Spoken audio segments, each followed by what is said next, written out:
How's it going, my favorite cephalopods? It's Mr. Fritchie Boy here, your favorite firebender, and we are cracking some Avatar: The Last Airbender today. Alright, so I did get to go to that pre-release. This is recorded about 3-4 weeks after, like the Swamp Benders. They were really cool in the cartoon, anime, whatever you want to call it. But holy crap, this set is banging. It is peak. It is pretty much as good as Universes Beyond can get in Magic the Gathering. Overall, I still don't like Universes Beyond, but for me, this is almost on the level of Lord of the Rings. It's not quite as magic-y feeling as Lord of the Rings is, but it is good fantasy. A lot of the cards feel like they would fit in Magic. And the thing that really, really impressed me was the mechanics. Holy crap, firebending is phenomenal. I think it's the best bending. I liked airbending, felt flavorful. Earthbending is badass, arguably the best. You know, that or firebending.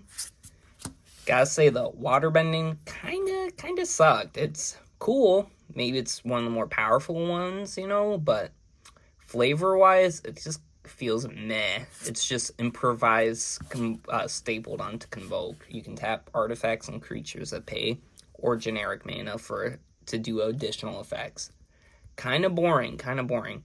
We got a Bear Spirit here. That's a pretty cool card.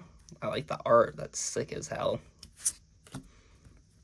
Yeah, this set was very impressive. These kind of cards in blue are always overpowered. Alright, we got Waterbender Ascension. There's one of these for each of the bending styles. I remember being skeptical how they were going to do black in this set, but black was kind of a supporting color for it. You know, black went a lot with the Firebenders. There's a few other ones that had a black identity with it, but no, not too many just straight black cards. I should probably read what that does. Whenever a creature you control deals common damage to player, you put a quest counter on this, and then if it has 4 more quest counters, draw a card. Nice. So after a little bit, it just is free drawing when you attack. Waterbending 4, target creature can't be blocked this turn. Yeah, that's not bad. We got a Barrel of Blasting Jelly. But for my pre-release, I actually did really, really good. It's kind of cool planes. I forget which air temple that is, but this was one of my favorite ones, the upside down one. Alright, pack 2. So for my pre-release, I ended up going Zuko, the Zuko kit, so I was firebending, and I kicked ass. I actually got first place at the whole pre-release, well, tied for first, so that was the first time for me, as always, first time for me. Never done that before, so that was really cool. My deck was lots of removal and just a lot of good mid-range aggro creatures. And so far, the last 2 events I've done limited format. I've played Black-Red and I've won both, so maybe Black-Red's one of the best limited pairings. Just the removal plus the aggression, so good. We got Cat Owl, nice. 3/3 when it deals common damage, untap target artifact or creature. Always cool for little shenanigans. Got a Merchant of Many Hats. I can appreciate that. Just a good fodder to bring stuff back. Nice. We got this is a sick looking card. We got a Dragonfly Swarm. It's a dragon insect. I'll be honest, I don't quite remember this from the show. Flying, Ward 1. Its power and toughness are equal to the number of non-lands in your graveyard. When this creature dies, if there's a less in your graveyard, draw a card. Very nice. Not powerful enough for the standard Lessons deck, but still very cool. We got the Blind Bandit Toph. Nice. Got Katara when she dresses up like the River Spirit. Very cool. So yeah, that's pretty badass to win my first pre-release.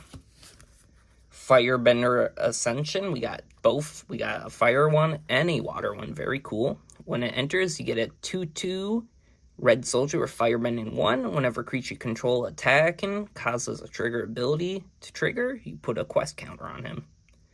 And then if there are 4 or more, you may copy that ability. Nice. It comes with a body right off the cuff. So honestly, I think pure value-wise, it's better than the water one. Because the water one takes a little bit to get going. Another, I want to say the Southern Air Tribe, but I guess I don't really know.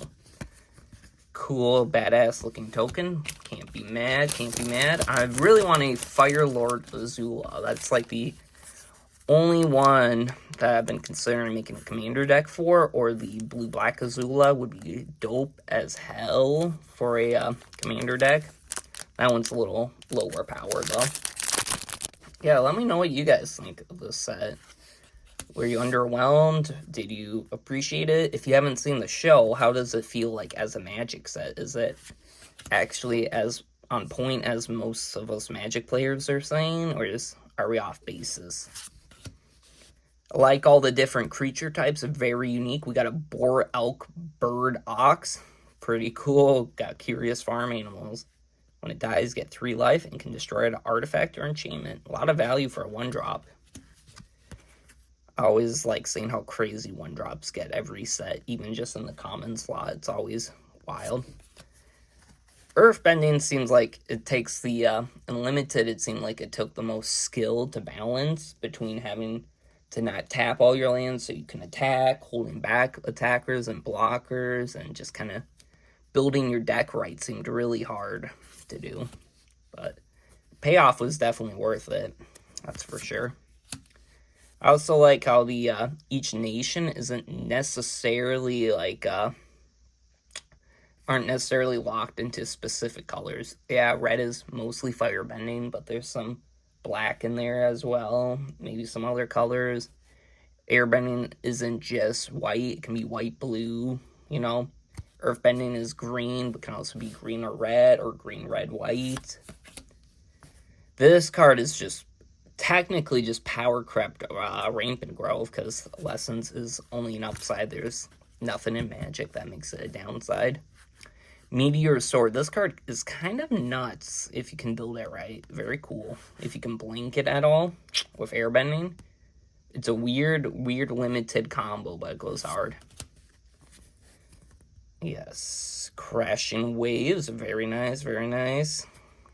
Tap stuff, distribute counters. Oh, we got Sandbenders. They were actually really cool. I've always liked the sub-bendings and all the other types of bendings in the show outside of the main ones, like the sand bending, metal, blood, sand, swamp benders, all cool stuff. So we got a human rogue, costs white-black, so Orzhov colors. Whenever you sacrifice another permanent, he gets a 1/1 counter.